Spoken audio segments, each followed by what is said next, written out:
खबर के ॾींदासीं मीरपुर बठोरो मां, जिते टेक्निकल कॉलेज में क़ाइम बेनज़ीर इनकम सपोर्ट प्रोग्राम जी ऑफिस में रजिस्ट्रेशन लाइ ईंदड़ औरतूं दरबदर थी रहियूं आहिनि। औरतुनि एहतिजाज कयो आहे। बिल्कुल नाज़रीन, औरतुनि जो चवणु आहे त बेनज़ीर इनकम सपोर्ट प्रोग्राम जी ऑफिस जो अमलो रजिस्ट्रेशन लाइ औरतुनि खे दरबदर करे रहियो आहे। नोटिस वरितो वञे। मीरपुर बठोरो में टेक्निकल कॉलेज में क़ाइम बेनज़ीर इनकम सपोर्ट प्रोग्राम जी ऑफिस में रजिस्ट्रेशन लाइ ईंदड़ औरतुनि दरबदर थी रहियूं आहिनि, जॾहिं त औरतुनि एहतिजाज कयो आहे। एहतिजाज कंदड़ औरतुनि जो चवणु आहे त बेनज़ीर इनकम सपोर्ट प्रोग्राम जी ऑफिस जो अमलो रजिस्ट्रेशन लाइ औरतुनि खे दरबदर करे रहियो आहे। इन हवाले सां लाइन ते मौजूदु आहे मीरपुर बठोरो मां आकाश सहोर। जी आकाश, छा तफ़सील आहे?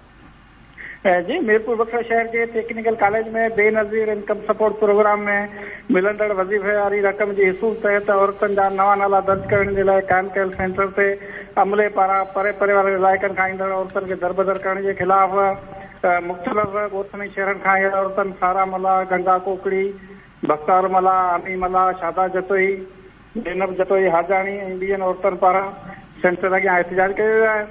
औरतुनि जो चवणो हो त सेंटर ते मुक़ररु अमलो संदनि नाला दर्ज करण जी बजाए खेनि दरबदर करे रहियो आहे। औरतुनि जो चवणो हो त असां केतिरनि ई ॾींहंनि खां हिते अची रहियूं आहियूं, पर अमलो संदनि नाला दर्ज करण जी बजाए खेनि दरबदर करे रहियो आहे।